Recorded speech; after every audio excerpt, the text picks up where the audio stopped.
मुलांनो, आज आपण लिंग हा घटक पाहणार आहोत. काही उदाहरणं पाहूया. चला तर मग, तयार आहेत ना? हा.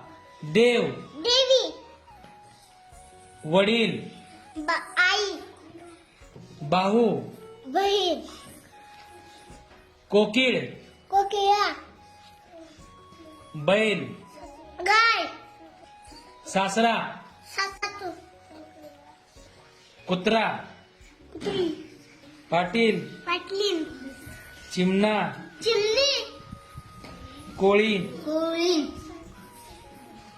गायक, गायका, राजा, राणी, वाघ, वाघीण, बालक, बालिका, आजोबा, आजी, लेखक, लेखिका, गवळी, गवळण, पती. पत्नी. छान. आपण एक वचन अनेक वचन पाहूया.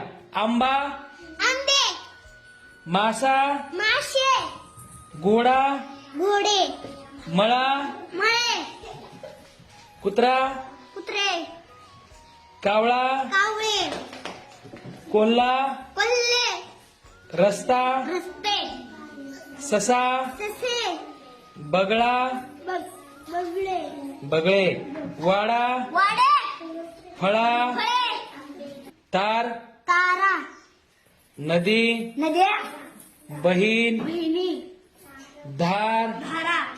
छान.